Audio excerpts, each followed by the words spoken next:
नमस्कार। चलिए आज बात करते हैं 19वीं सदी के भारत की। ये एक ऐसा दौर था जब पूरे देश में एक जबरदस्त बदलाव की लहर चल रही थी। सोचिए, वेस्टर्न एजुकेशन, नई नई सोच और प्रिंटिंग प्रेस, इन सब की वजह से भारत एक नई करवट ले रहा था। और इसी दौर ने सही मायने में मॉडर्न इंडिया की नींव रखी। इस पूरी कहानी को समझने के लिए हमें इस एक सवाल से शुरुआत करनी होगी, क्योंकि ये जो टकराव था पुरानी परंपराओं और नए विचारों का, इसी टकराव ने उस जमाने के सबसे बड़े थिंकर्स, रिफॉर्मर्स और मूवमेंट्स को जन्म दिया। ठीक है, तो चलिए इसे थोड़ा और गहराई से समझते हैं। उस समय समाज में मोटे तौर पर दो तरह की सोच काम कर रही थी। एक तरफ थे पुनरुत्थानवादी। ये वो लोग थे जो मानते थे कि हमें अपनी पुरानी शुद्ध वैदिक परंपराओं की तरफ वापस जाना चाहिए।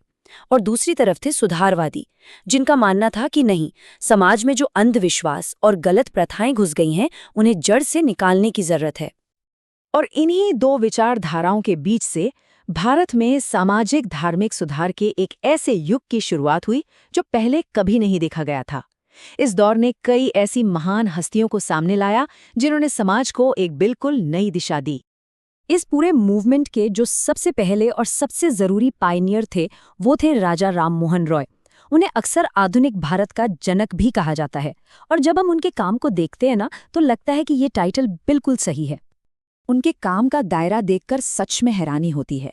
मतलब एक तरफ उन्होंने आत्मीय सभा और हिंदू कॉलेज जैसे एजुकेशन सेंटर बनाए, तो दूसरी तरफ संवाद कौमुदी जैसे अखबारों से लोगों की सोच बदलने का काम किया।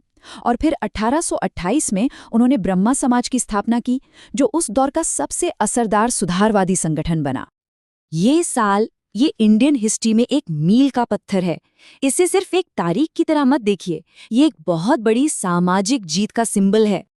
जी हाँ, 1829 ये वो साल था जब गवर्नर जनरल विलियम बेंटिंक ने सती प्रथा को बैन कर दिया। और इस बैन के पीछे जो सबसे बड़ी ताकत थी, वो थे राजा राम मोहन रॉय के सालों के लगातार प्रयास। ये उनकी सबसे बड़ी और सबसे स्थायी उपलब्धियों में से एक थी। लेकिन ब्रह्म समाज का सफर बिल्कुल सीधा साधा नहीं था।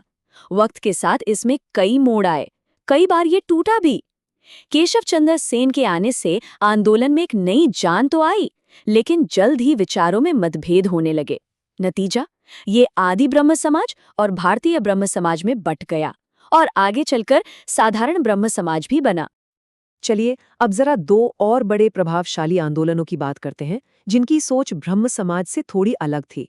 इनमें सबसे प्रमुख थे आर्य समाज और रामकृष्ण मिशन। ये एक नारा, वेदों की ओर लौटो, ये स्वामी दयानंद सरस्वती के फलसफे का, उनकी सोच का सार था। उनका मानना था कि समाज में जितनी भी परेशानियां आ गई हैं, उन सब का हल वेदों की शुद्ध शिक्षाओं में वापस जाने से ही मिलेगा। तो यहाँ ये समझना जरूरी है कि आर्य समाज एक पुनरुत्थानवादी यानी रिवाइवलिस्ट मूवमेंट था। 1875 में इसकी स्थापना हुई और इसका लक्ष्य था वेदों के आधार पर समाज को फिर से खड़ा करना।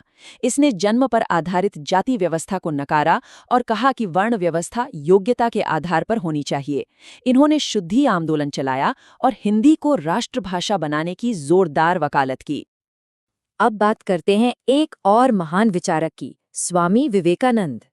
उनका असली नाम नरेंद्र नाथ दत्त था और उनका जन्मदिन 12 जनवरी आज भी भारत में नेशनल यूथ डे के रूप में मनाया जाता है। लेकिन दुनिया ने उन्हें सही मायनों में तब जाना जब उन्होंने 1893 में शिकागो की वर्ल्ड रिलीजन कॉन्फ्रेंस में अपनी वो ऐतिहासिक स्पीच दी। अपने गुरु रामकृष्ण परमहंस से प्रेरणा लेकर विवेकानंद ने 1897 में रामकृष्ण मिशन की स्थापना की। इस मिशन का मकसद दोहरा था, एक, वेदांत के फलसफे को दुनिया तक पहुंचाना, और दूसरा, इंसानियत की सेवा करना। और ये मिशन आज भी वही काम कर रहा है। अब हम उन सुधारकों पर फोकस करेंगे जिन्होंने समाज की सबसे गहरी, सबसे दर्दनाक समस्या यानी जाति व्यवस्था पर सीधा हमला किया। और इस लड़ाई में जो सबसे प्रमुख नाम है, वो है ज्योतिराव फुले का। उन्होंने 1873 में महाराष्ट्र में सत्यशोधक समाज की स्थापना की। उनका एक ही लक्ष्य था, निचली जातियों को सामाजिक न्याय और उनके हक दिलाना। उनकी किताब गुलामगिरी इस संघर्ष का एक बहुत ही पावरफुल दस्तावेज है।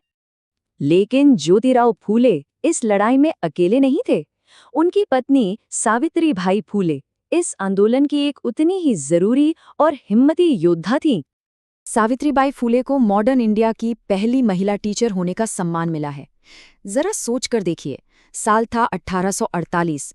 उस जमाने के सारे सामाजिक बंधन तोड़कर उन्होंने निचली जातियों की लड़कियों के लिए देश का पहला स्कूल खोला। ये क्रांतिकारी, एक रेवोल्यूशनरी कदम था। तो इन सभी आंदोलनों का जो असर था वो सिर्फ कुछ इलाकों तक ही सीमित नहीं रहा, बल्कि इन्होंने पूरे भारत में बदलाव की एक ऐसी लहर पैदा कर दी जिसने समाज के हर कोने को छुआ। ये लहर पूरे भारत में महसूस की गई। मुसलमानों के बीच सर सैयद अहमद खान का अलीगढ़ आंदोलन शिक्षा और मॉडर्निटी की बात कर रहा था। पारसियों के लिए दादा भाई नौरोजी की रहनुमाई मजदा-यासन सभा समाज सुधार का काम कर रही थी, और साउथ इंडिया में श्री नारायण गुरु का अरवीपुरम आंदोलन जातिवाद के खिलाफ एक बहुत मजबूत आवाज था। ये सब इस बात का सबूत है कि ये एक पैन इंडिया जागरण था। तो इस पूरी पड़ताल का सार क्या है? यही कि इन सुधारकों ने अपने समय की सबसे बड़ी चुनौतियों का डटकर सामना किया। लेकिन ये हमें सोचने पर मजबूर करता है, सामाजिक बराबरी, महिलाओं के अधिकार और अंधविश्वास के खिलाफ जो लड़ाइयां उन्होंने शुरू की थीं, क्या वो आज पूरी तरह खत्म हो गई हैं? या फिर उनकी विरासत आज भी हमारे संघर्षों में जिंदा है?